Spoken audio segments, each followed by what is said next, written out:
Good morning, ladies and gentlemen. Thank you for joining us on the earnings call for Barco's full year results 2025. My name is Willem Fransoo. I'm heading Investor Relations at Barco. I'm in the room today with our CEO, An Steegen, and our CFO, Ann Desender. They will guide you through the presentation, and after the presentation, we will open up for questions. I would like to give the word first now to our CEO, An Steegen. Yeah. Thank you, Willem, and good morning, everybody. Let me start with a summary of the full year results for 2025. As promised in our guidance, we delivered profitable growth for 2025. Sales landed at 964 million. That is 2% up compared to 2024, and 4% up if you compare it at constant currency. The main contributors to the growth came from entertainment, which was up 11%, and from the EMEA region, which was also up 11%. We faced some headwinds in the US with tariffs and a weak dollar. We saw slightly lower orders. In general, we see a new trend, actually shorter order cycles, because since the supply shortages are now out of the way, we see shorter order cycles and also more book and turn. That was one reason. The other one that we had by end of 2024, also some pre-orders for the Encore 3, which didn't happen at the end of 2025. Now, we also had a very successful launch of our HDR by Barco cinema premium cinema offering. This basically reinforces our cinema as a service and also helps us build recurring revenues in our cinema business. In cinema, thanks to HDR by Barco, we are moving away from a one-time projector sales to a recurring revenue stream over the lifetime of the projector. In EBITDA, we landed at 125 million, which is 13% of sales. This was definitely supported by a very strong product mix. That, of course, was offset with the impact of tariffs and currency. We also basically had disciplined execution, so it basically resulted in an OpEx spending 4% below last year. What is also very important to mention is that in 2024, we had a one-off income, 10 million income from a sale leaseback from our building in the Lut. If you take out this non-recurring part in 2024, and you count in, and you take out for a second, the 8 million impact that we see from the FX, from the currency, the 7 million from the tariffs, then you could say that in recurring EBITDA, we grew about 30 million. That is a very strong representation of our business performance in 2025, our very strong product mix, as well as our disciplined execution. In earnings per share, we basically increased the earnings per share to 0.85 euro. That's 20% up year-over-year. We returned 120 million to our shareholders. 44 million of that was coming from the dividend. The other 81 million by the end of 2025 basically was what we paid back in our two share buybacks that we did in 2025. Also, for this year, the proposal is to increase the dividend to 0.55 euro per share, and we also are proposing to cancel 6% of the outstanding shares, which is, of course, giving back more value to our shareholders per share, and also basically building up earnings accretion for the future. Now, for the outlook 2026, we expect as well top line as EBITDA growth for the full year, excluding currency effects. We see the growth again skewed to the second half. I say again, because this is really a typical behavior that we see at Barco, more growth in the second half of the year, and we also expect some more currency effects in the first half. We also reconfirm our long-term guidance as we communicated at Capital Markets Day in October. With this, I'll hand it over to Ann Desender for more financial details. Good morning. Starting with orders and sales. So as indicated on group level, excluding or at constant currencies, our sales has been growing by 4% year-over-year, and orders getting closer also to last year at constant currencies, with below 2% versus the year before. When also indicating or additional to the orders, indeed we do see with a normalizing of supply chain, we call it speed, and no longer supply chain constraints, that we do see that the order to sales conversion is getting faster, and that indeed also customers do tend to order a little later. Or we have the lack of pre-orders, call it like that. From a regional perspective, EMEA had a double-digit growth both in orders and in sales growth. When you look to the divisions, and more on that later on, then we see that entertainment is here in pole position, call it like that. The Americas reported growth -3% sales year-over-year, if we exclude currencies getting in line with the year before. And order intake was indeed challenged, and that in particular in the second half. A couple of things for explaining that. Currency, of course, has an impact to the 2-3% on a full year basis. We had a larger cinema order being shifted out, and which is to the tune of about 20 million, which we could now already sign up for, and we have been able to book now in January 26. We did see impacted by tariffs and impacted by what's going on in the US, a lower and call it more delayed government spending. That has in particular an impact on our business in control rooms and in healthcare diagnostics in particular. And then after a strong first half in surgical, we did see lower signing of contracts or a renewal of contracts in the second semester, which then indeed, if you look first semester, second semester, has some impact. APAC top line landed in line with last year, -2% reported in line if we see that at constant currencies. Our order book landed at 493 million. Also there some translation effects on that, so we'll see how that evolves going forward. And if we compare it to the year before we had some pre-orders on newly launched products, and the biggest one there was Encore 3, which we then were able to deliver all in 2025.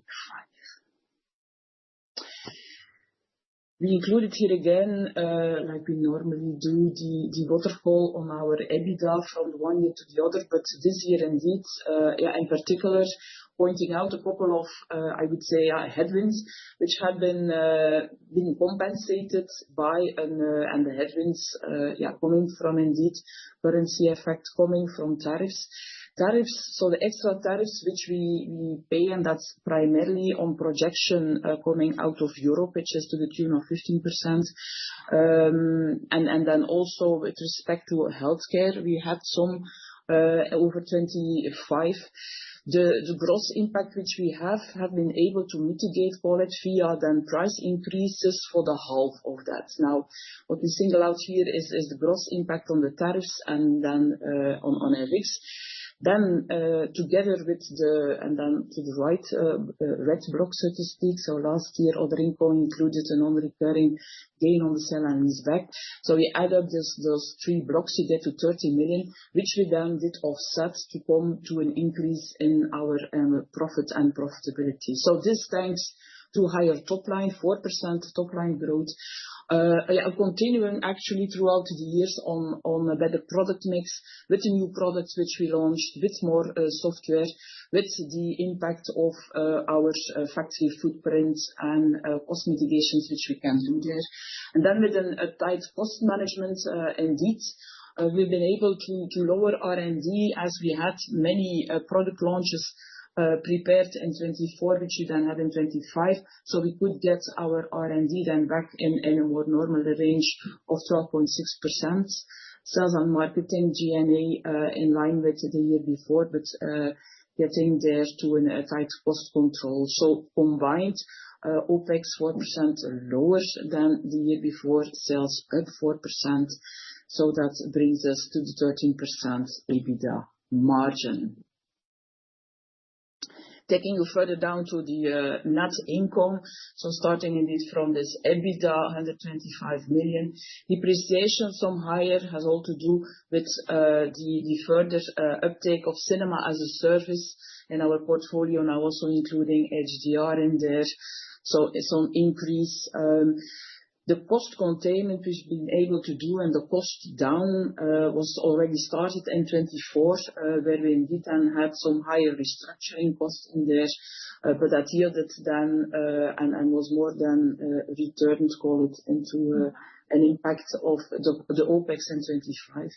Effective tax rate, we've been able now already since many years to manage that well and get at this 18% effective tax rate, and with that landing at an earnings per share of 85 cents and up 20%. This is before even, so that's another uptake to be expected, the impact of the deleted shares, as this has to be formalized via the annual shareholders meeting to approve this in April upcoming. Free cash flow for 25 landed at 6% of sales, which is nominal 57 million. Starting from a gross operating cash flow, which increased to 24 million year-over-year. We did see a slight increase, 1% up of working capital, which has to do actually with some lower customer advances on bigger contracts, which also has to do with the fact that inventories, while staying flat year-over-year, does include also some impact of our cinema as a service business, where we have then that's expressed in the contracts in progress, about 10 million, which is included in there. DSO landing at 65 days, which is below the average days which we pay our suppliers to. So that's what we want to see. So this is at 70%. Inventory turns inventory flat year-over-year has some slight improvements to 2.2, with further opportunities to improve. Our capital expenditures landed at 38.5 million. The main ticket items in their cinema as a service, as well as then the manufacturing automation and footprint included in there. Net cash landing at 186 million at year-end, which is about 73 million lower than the year before. Up in there, of course, the free cash flow, 57 million, but then combined returned more than 120 million to our shareholders in the form of dividends and share buybacks. When we look finally to the non-financial KPIs, sustainability KPIs, very glad to report a very big uptake and further improvement actually. Eco-labeled revenues, so revenues of products with an eco score A or better, have further improved to 67%, up 8% versus the year before, and with that also surpassing the target which we have set. It primarily comes down to the fact that all of the new products which we launch have that eco label. This is on a broader scope, also including the scoring of software and services. So very glad with the 67%. By coincidence, then also our employee engagement score landed also at 67%, up 76%, same one, up 3% year-over-year, and also with that, also overachieving the target which we had set. Headcount at the end of the year, 3,253 colleagues at year-end, which is about 3% lower than 2 years ago, flat or in line with the years before.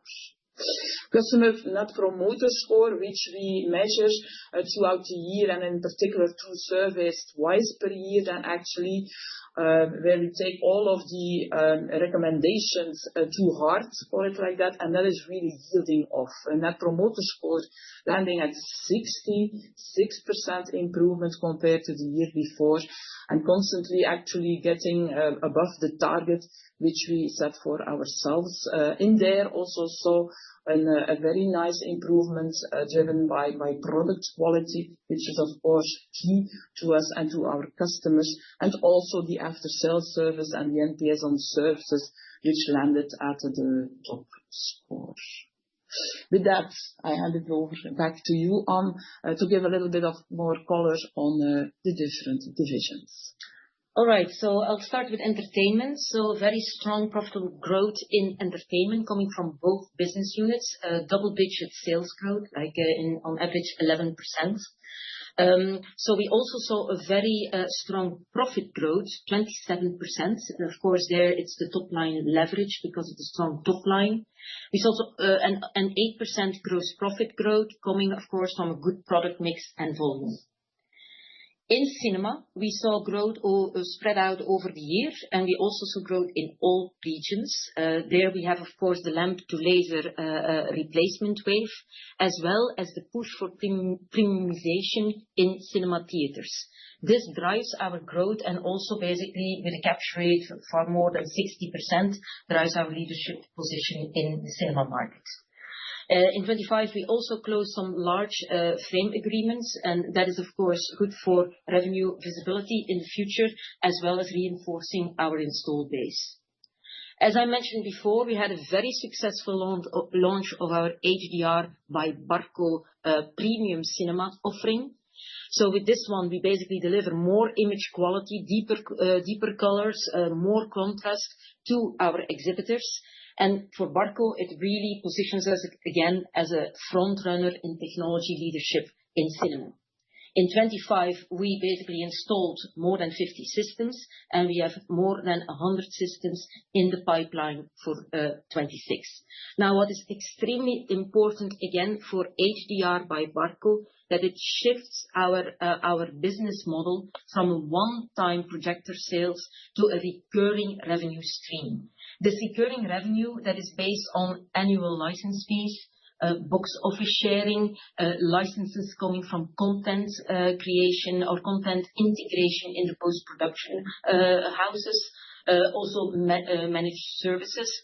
And by doing this, we basically provide a recurring revenue stream over the 15 plus years lifetime of these projectors. So this is a very important shift in business model for our cinema business, which will, over the lifetime of the projector, also create much more value for Barco. Now, when you look at the total contract value of all the HDR signed contracts that we have already, that basically totals up to 89 million, which is also, again, a sign of the acceleration we're doing towards recurring revenue. In immersive experience, also there we saw a very strong growth in EMEA and APAC. Our new platforms, that is the QDX, our 3DLP flagship high-end projector, as well as our mid-end 1DLP i600 projectors are doing very well in the market.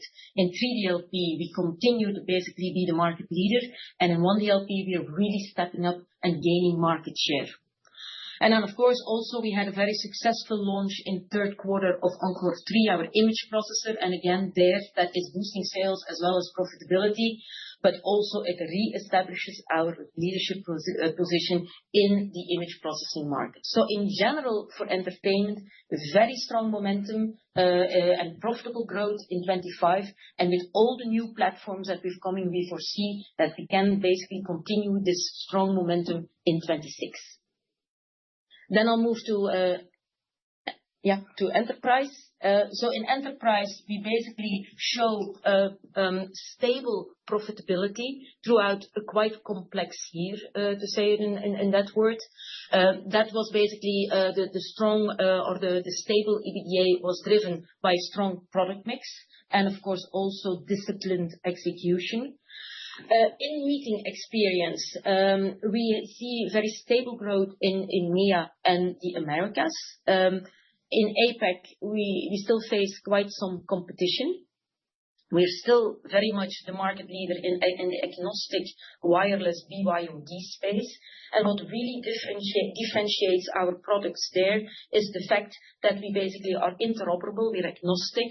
We basically also are license-free model, and very secure platform. And this really differentiates us from the more standardization you see in general going on in the video conferencing market. But on top of our wireless solutions, we basically also released now and are expanding our portfolio, and we released our first room system solution that is called ClickShare Hub. We released that in December last year. We see already quite some interest and traction. I was at ISE last week, and there was quite a lot of enthusiasm about our ClickShare Hub. We're also shipping and are already installing devices in the field. And what's also important to say is that room system, so ClickShare Hub, is now certified by Microsoft. And this allows us to basically tap into the larger ecosystem and channels from Microsoft, which will basically also expand our reach moving forward. Towards 26, we foresee even more form factors on this new platform, video bars, also a BYOD version on a similar platform. So more basically devices of this family will be launched throughout 26. For control rooms, we basically saw growth of control rooms in EMEA and in APAC, especially in the utilities and the energy market. In control rooms, we're still very much in the transition from hardware to software, where our Barco control platform is very critical for the future of control rooms. We did face challenges in the US, delayed government contracts. We also faced some fierce competition in LED walls in the Middle East. That's also why last year we changed actually our LED strategy in control rooms. We basically are now partnering up with major LED wall suppliers, and we are delivering our proprietary and high-performing LED image processing. This way we can still offer the complete LED solution, but in a much more profitable way. So in general, in enterprise complex macroeconomic environment here, we could deliver stable profitability here, but the momentum towards 26 with all the new platforms that we have is basically giving us a lot of confidence that we can basically deliver growth in 26 in both of these business units. And then healthcare. So in healthcare, we saw mixed results. So in diagnostic imaging, we saw growth in EMEA and in APAC that really reconfirms our leadership position that we have in diagnostic imaging. We also saw very strong growth in pathology, but that was, of course, offset by challenges in the US, where we saw slower orders coming in because of government delays. We saw impact for tariffs and currency. And that basically resulted that we have a lower EBITDA. So we landed at 26.5 million, which is 22% lower. So it's 10.1% of sales, but 22% lower than last year. In diagnostic imaging, we're also basically further expanding our offering with software applications. One that really got a lot of traction in 26 was SlideRight QA. This is basically where we improve the efficiency of technicians in the pathology lab, and also the quality assurance in the pathology lab. So that is really getting a lot of traction. We have more of these applications coming. In surgical, we started with a strong first half, but we saw contracts expiring in the second half, which, as typical again in surgical, it takes time to be designed in and to replace those contracts. We also basically changed our organization in healthcare. We merged the surgical part together with diagnostics to leverage basically synergies as well in the platforms that we deliver as in the go-to-market. But we also basically moved the entire ownership of our modality business, which is really in a very cost-competitive, commoditizing market. We shifted the ownership now completely to our Suzhou healthcare hub in China. There we basically have value engineering in China as well as local component sourcing as our production, and this is the way that we can compete with our Chinese competitors that we have in modality. Also, for this year, we have quite a few software-based products. So again, flagship products coming out. One of them are the 3D displays that we're going to launch now for pre-surgical analysis in the eye and in surgical. We have the voice control brilliant assistant surgical display, and then Nexus Cube, which is our mid-end version for mid-end operating rooms of our network in the operating rooms. So in general, we basically can say that we have very strong foundations in healthcare. We have a leadership position in diagnostic display. We're really stepping up our efforts in adjacent market as well as in software. And of course, for 26, it is extremely important that we turn around the US market and that we leverage the synergies between surgical and the eye and really become very cost competitive with our modality efforts in coming out of China, Suzhou. All right. So with this, I'll come to the outlook. And before I go there, I just want to do a very quick recap of what we said at Capital Markets Day. So this is our innovation strategy. Very simple. It's based out of 3 layers. It starts with visualization. This is our projection and display technologies where we really improve the performance through our advanced and proprietary image processing.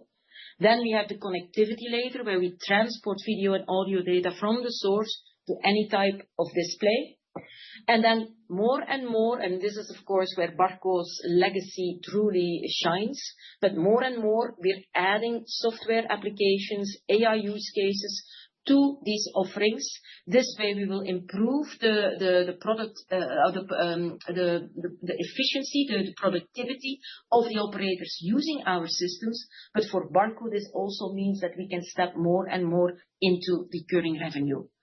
AI, you see coming back in all of these layers. We're using it in visualization to improve on image processing. We're using it in connectivity to add edge compute for real-time computation in our applications. And of course, we're using it also to deliver applications that support the workflows of of the people that use, of our end users, basically. So with that, the key priorities for Barco are all around expanding in our core markets. How do we do that? Completing the strong track record that we have already in our portfolio, high-end products, flagships where we set us apart from the competition, as well as mid-end products which are more price competitive. We're also stepping aggressively into new adjacent market. And again, we lead premiumization in cinema with this HDR by Barco as a key enabler. Second pillar is that we focus more and more also on software and AI workflows. This is to help our end users, but for Barco also to step more and more in recurring revenues. And of course, as we have a very good track record, we will also basically optimize our capital allocation. We continue to look in inorganic growth with M&A, and we basically have also our capital allocation and the return programs through dividends and share buybacks to our shareholders. Which brings me to the outlook. So as we said already, it's hard to predict how the macroeconomic trends are going to evolve, but assuming that there is no major deterioration in the macroeconomic trends, we foresee growth as well in top line as in EBITDA at constant currency. We foresee that for the full year, but we basically, the growth is going to be skewed to the second half of the year. It's a typical thing that we see year over year at Barco, but also we see some impact from the weaker dollar in the first half of the year. We also want to reconfirm our long-term guidance that we basically communicated at the capital market stages as a reminder. We basically see that also continued shifts from CapEx to OpEx. we guide for a 1.1 billion euro revenue, 15% EBITDA, and 15% recurring revenues by 2028. And then last but not least, the board will propose a dividend of 0.55 euro per share, which is up 0.04 euro versus last year. We also completed, as we mentioned before, 2 share buyback programs. The one completed in July, that was for 60 million. The other one completed end of January for 30 million. The board of directors will also propose to the General Assembly to cancel 5,575,000 shares, which is approximately 6% of the total outstanding shares. And again, this will deliver more value per share and also earnings accretion moving forward for all our shareholders. And with this, I'll hand it back to Willem. Thank you very much, Anne and Anne, for this presentation. I think we are ready to go into Q&A, and I see some of you have already raised hands. So first question is for Alexander Kruijmeers, and I will allow you to unmute yourself before asking your question. Alexander is from Kepler Cheuvreux. Please, Alexander, unmute yourself. Yeah, I think this should work. You hear me loud and clear? Perfect. Yes, good morning. Good morning. So I just had a small question on the healthcare segment. So the challenges in the US, you mentioned tariffs, but that would imply that it's a short-term effect. But then when you look to the outlook, you look rather cautious, even on healthcare. So I was wondering, why don't you think it's short-term, or do you think it's more like structural, that this is also related to the cuts in Medicaid and stuff like that? So thank you for that. Yeah, thank you for the question. So you're right. So the tariffs impact was something that happened in the first months, where we still needed to basically reallocate our flows from our factories, China to Europe, to really basically mitigate the impacts of tariffs. So there we don't foresee that is going to get worse in 2026. We also see in diagnostic imaging really getting traction with the new products, with the software. So there we basically see definitely growth potential. In surgical, also there, new products are coming out, but as we've mentioned already before, it takes time to replace contracts that were finished. It's a very long design-in time that you see in surgical, and these are typically long framework contracts, which basically are for quite some amounts, and that takes time to replace them. Here again, we also want to, with the synergies and the merger between diagnostic imaging and surgical, we want to leverage synergies in go-to-market. Just to give you an example, where in surgical, almost our entire surgical business is going through OEM business and very limited through distribution. In diagnostic imaging, that is just the opposite. So we have much more going through distribution than through OEMs. We're trying to basically see if we can leverage some of that discipline that we have in diagnostic imaging also to surgical. And that's also a structural change that will take some time to basically get there, but that is where we focused on.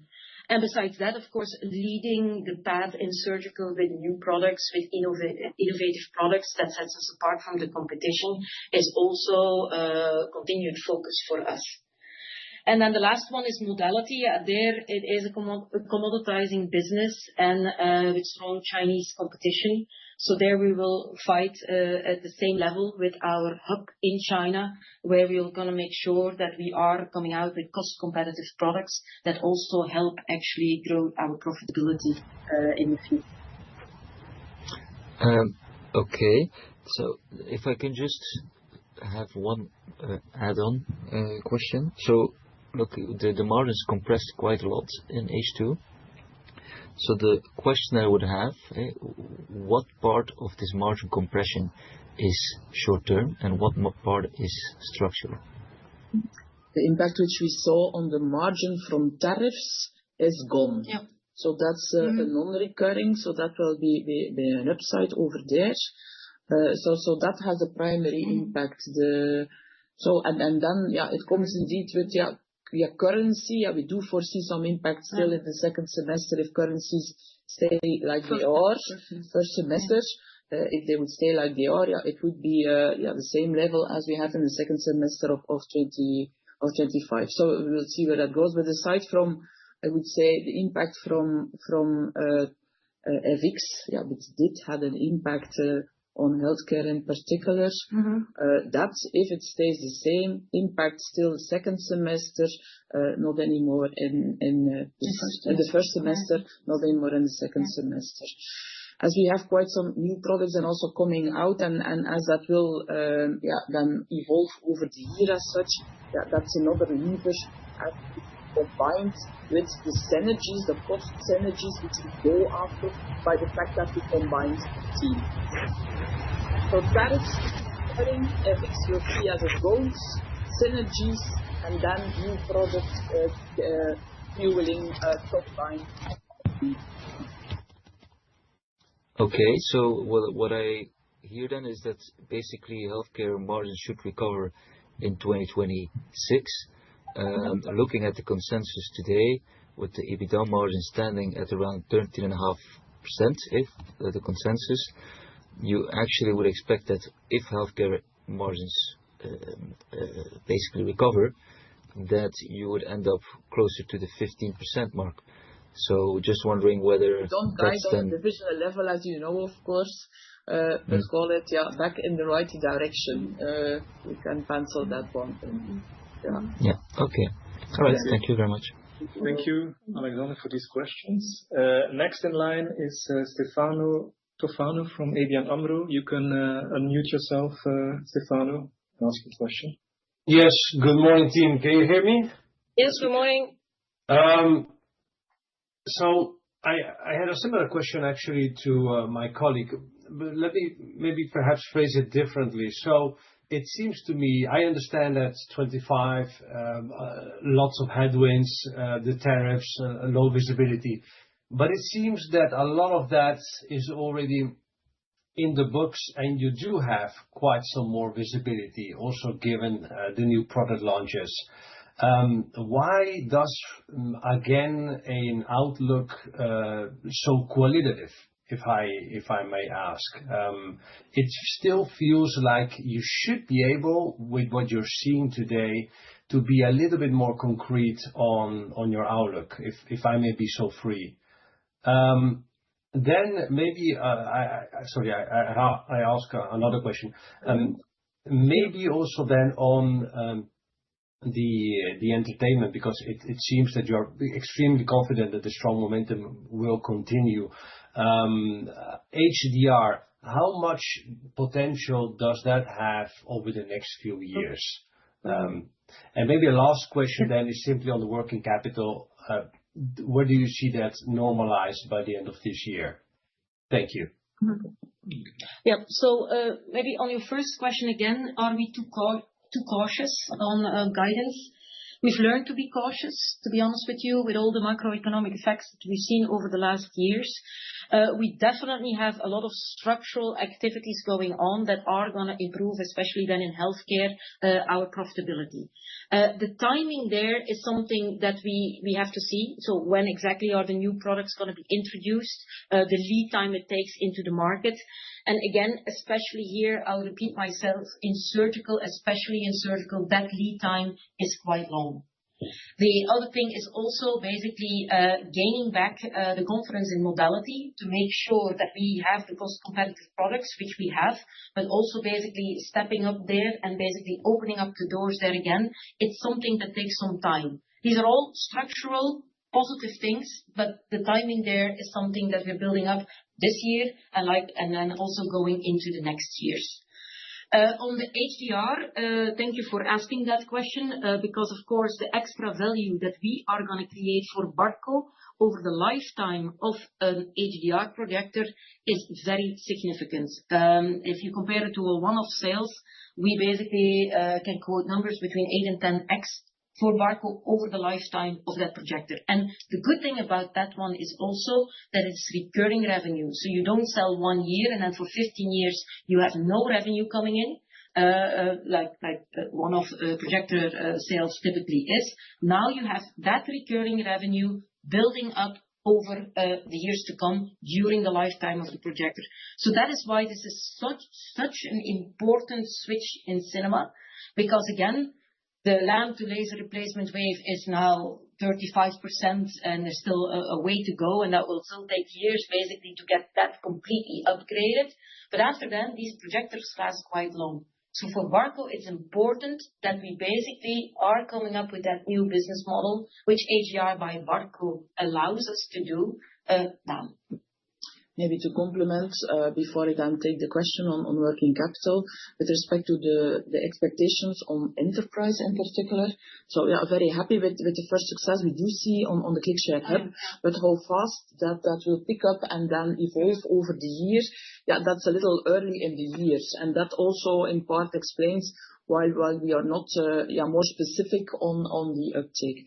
But indeed, the bigger uncertainty remains, what we've seen and what we've learned over the past years on the macroeconomic side.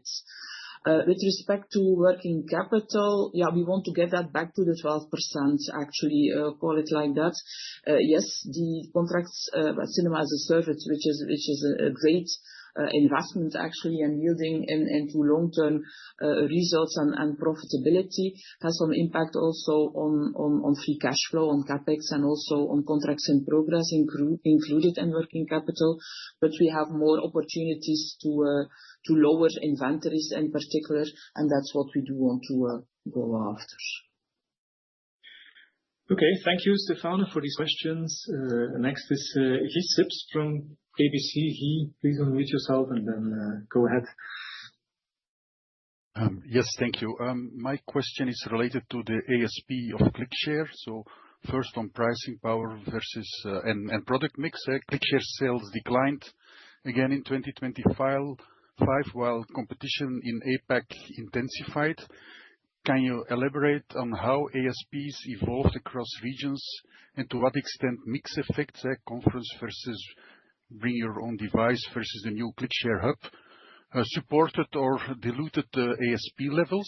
So I want to know the impact of the room system transition on ASPs, while ClickShare shifted from a bring your own device only model towards Microsoft certified room systems. Should we expect structural ASP uplifts from this repositioning, or will increased bundle pricing pressure from the Teams Rooms ecosystem limit ASP expansion? Thank you. Overall, on enterprise, actually, we foresee a further uplift of containing and no down on EBITDA margin, likewise on gross margin, and which is the combined of everything. When you say we saw indeed a lower sales over 25, but this primarily, of course, because room systems market has grown faster than the agnostic play, and we only had our ClickShare Hub towards the end of the year, so that did have an impact. Where the average, I would say, ASP has on the agnostic is gradually indeed some lowers with the going into the new offerings which we will do, but with being more, I would say, some hardware more into the bundles that will have an effect. But I would say volume and uptake of sales will on its own also have a positive impact on then where we target for the gross margin. Yeah, and maybe to add, so also in 2025, indeed, the agnostic market was declining. We definitely kept our market share. It's not that we did massive discounts on our ClickShare that we had in the market in 25. We did not do that. And regarding the new wave, so the ClickShare Hub, so this is basically priced in a competitive way. Again, there the volumes should also help maybe a slightly lower margin on these products to be competitive there. We'll have also differentiation built into our ClickShare Hub, which again are features that we ported from the agnostic version in there, which also will differentiate us in the market. So in general, we believe that is gonna help us to basically position the ClickShare Hub very well in the market as of now, basically. Okay, Guy. Thank you. Yeah. Thank you. Next question is for Chris Kippers from the Degroof Petercam. Please.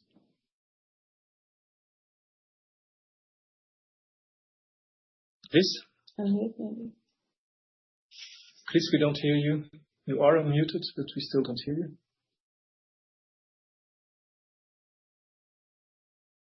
Go to the next and then come back. Chris will move to the next and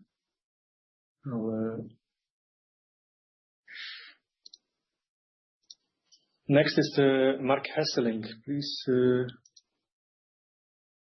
unmute yourself, Mark. Yeah. Can you hear me? Yeah. Yes, morning. Yes, good morning. First I want to get back on the guidance of the margin improvement. You're not looking on the divisional level, but maybe then from a gross margin and from a OpEx indirect cost level. I think if I read you correct in previous statements, there should definitely be some upside to your gross margin given less impact of the tariff and all the moving parts. But I think in 2025 you also made a very good cost control on the OpEx level. If you look at those two buckets, does it mean that indeed for the 2026 period it's predominantly gross margin and less on the indirect cost, or am I missing anything?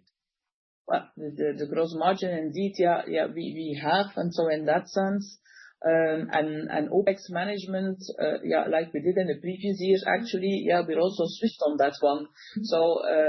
I would say before further increased top line growth as being confirmed, so to speak. We are also, I would say, selective on the investments or quality, having a strict control on that. Being that, we do continue and invest into our roadmaps. We are not holding off to that. But then, we do offset with further automation, with further process optimizations, simplifications. I would say, there's always further room for improvement. Also, AI helps us on that. To I would say make sure that we also further work on cost efficiencies to allow the selected investments and full speed ahead, which we do, and maybe to name two more, I would say a bit investments planned versus prior year is then on the completion of the portfolio for ClickShare. Further along, and then actually on HDR and go to market, call it a little bit more marketing related spendings. Okay, that is clear. Then the second question that I had is on the entertainment division, clearly performing very strongly.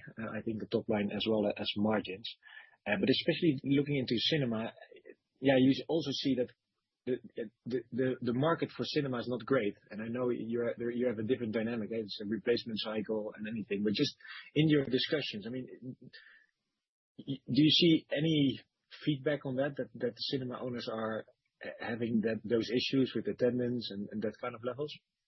So I think the cinema business and getting people to theaters depends on a couple of things. It depends on good content, but it also depends on good technology that gives the audience an experience that you don't have at home. It is proven there is a period that movies would first be released on streaming, not go to the cinema theaters, and there are analyses made that basically say most of the revenue coming from a movie comes from blockbuster weekends, so from openings weekend for blockbusters. So that is still a trend that studios really stick to. So if you look at the combination of the two, a good content slate, and we know for 26 that is going to be a good content. There is going to be a good content slate, as well as having new and remarkable technologies that can really draw the attention. And we're very positive on our AGI by Barco, because from everybody, if it's now from the studios, the exhibitors, or from the audiences, this is really a wow effect. And this draws people to the rooms where we have AGI by Barco installed. So that's one positive. And the other one, as you mentioned, of course, we're still far from done from the lamp to a laser replacement wave. And this is, of course, a cycle, when the when the projectors near their end of life, you have to replace them. They extended already the lifetime of some of these projectors during COVID. So this is just happening right now. So that's why we're very confident about our cinema growth this year and the coming years. I can confirm on that. And indeed, as you point out, or the question is that if with latest, I would say, discussions with customers on that, it's certainly not that they are slowing down versus the plans which they had, or in the replacement, or for, I would say, if for the large frame agreements we have there, and then the call of orders in there. So that is a continuum. We don't see a slowdown. Okay, good to hear. Maybe a final quick question is, you mentioned shorter lead times because of normalization of the supply chain. Yes. And then you say, okay, you're seeing a back-end loaded growth. I mean, I just want to really get clear on the visibility, because I think if lead times are shorter, it can also be tricky a little bit on the visibility. Like it could be that lead time is shorter, but it could also be that your client is just a bit more hesitant because he doesn't know, right? So what kind of discussions do you have to have that visibility beyond, let's call it the near-term order book? Yes. What we do see is in the latest discussions over the last semester, if an order is placed, that they do also expect a very fast delivery on that. Yeah, so that is not only, I would say, you don't know.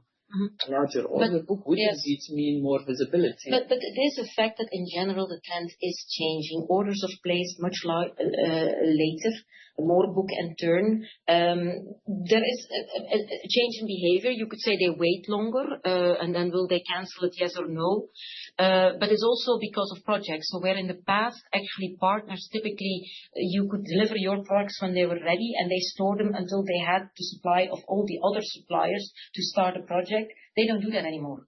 They don't put anything in their warehouse anymore. So you have to basically keep your goods until they say it's ready to go and they start the project. So you see all these trends changing, and I agree with you that of course limits the visibility, and also is for us, of course, we need to make sure that our production we can deliver on time. Will that slow down? No, I don't think in general when they need it, they need it. Of course, slowdowns you'll have because of macroeconomic effects. Has that now anything to do with shorter lead times or longer? I don't think so. Then just it's the macroeconomic effect that starts playing in. But it is a fact, and it's something that we need to learn to live with. That is more and more becoming reality, and And another important one, of course, first half, second half, along the fact that we typically have a higher sales in the second semester than the first semester, is indeed, if currency stays at this level, reported sales will have an impact in the first semester. So that's also one of the, I would say, reasons why we guide for a more skewed sales growth in the second semester. But again, our fourth quarter is always the best. So this is not going to be any different this year. Okay, thank you for these questions. Maybe trying once more with Chris Kippers. Chris, I can see you're still muted. Maybe now? Chris, I see you are unmuted, but we still don't hear you, so maybe we will type it. You can type it in the chat. That's another. Meanwhile, if any other investors in the room have additional questions or analysts, please go ahead.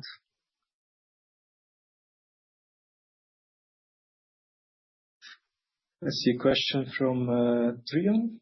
I will allow you just a moment.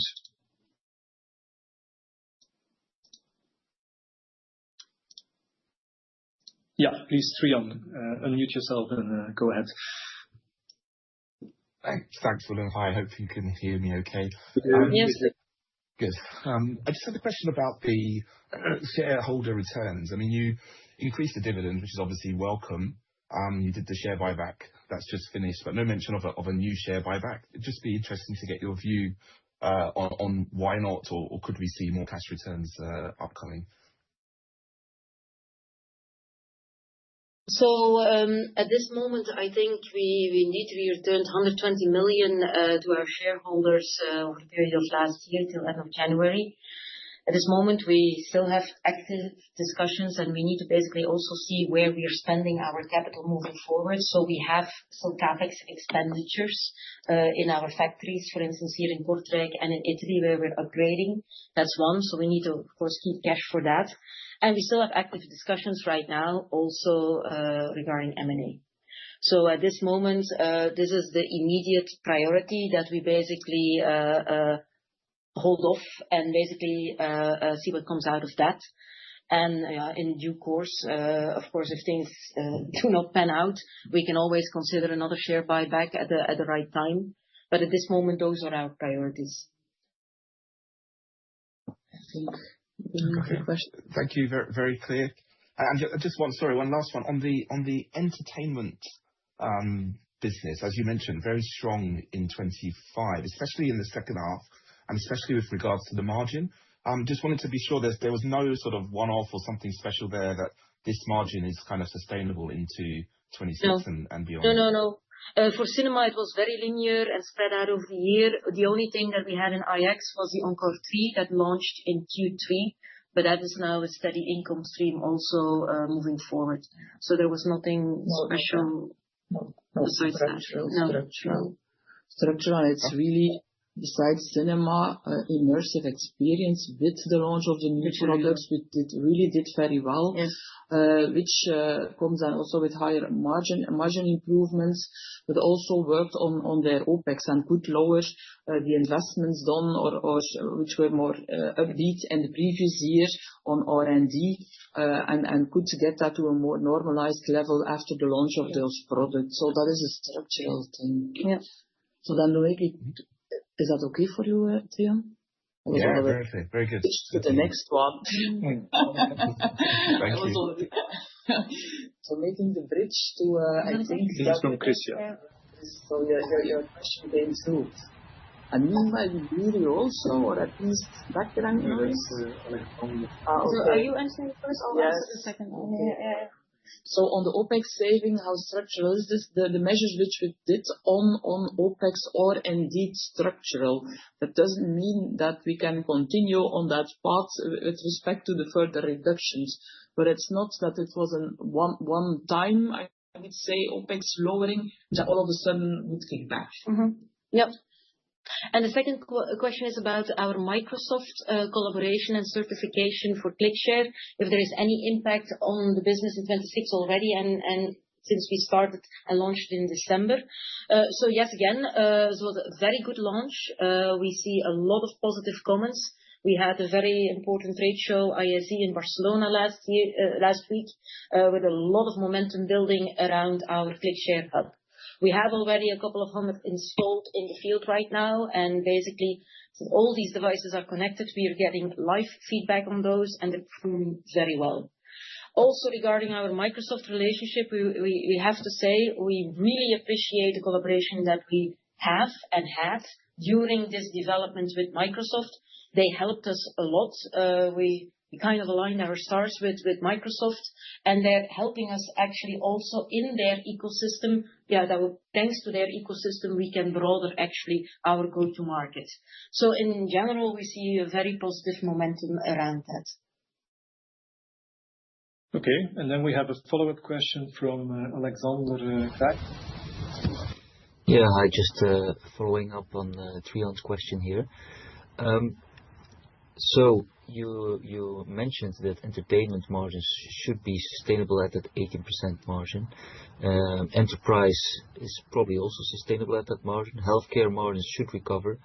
The question that I actually still have is, why only guide for 15% EBITDA margins by 2028? I understand that you're conservative and that you want to be cautious, but at the same time, it doesn't make much sense unless there's something structural in the margins downwards. No, there is nothing more structural than we said before, and I do agree. Look, let's look at it quarter by quarter. It's with special focus on healthcare, that recovery in the U.S. we need to see. And of course, also the structural improvements with the new products that we have in healthcare. It will just take a little bit longer to basically get those in the field and in the market. But we'll monitor this quarter by quarter, and if we see positive progress, then you're going to be the first one to hear about that. Yes. Okay, thank you. Thank you, Alexander. I see no other hands raised, so last chance to raise your question. Otherwise, we will be closing the call. So thank you for all these questions. Thank you for your attention today. The recording of this earnings call will become available on the website later today. And I would also like to draw your attention to our annual report, which is also published today as one of the first companies on the Belgian market. And please go have a look on our investor portal to find stories and insights on all the divisions and business lines of Barco. So for now, we will leave it here. Thank you for your attention and goodbye. Thank you. Have a good day.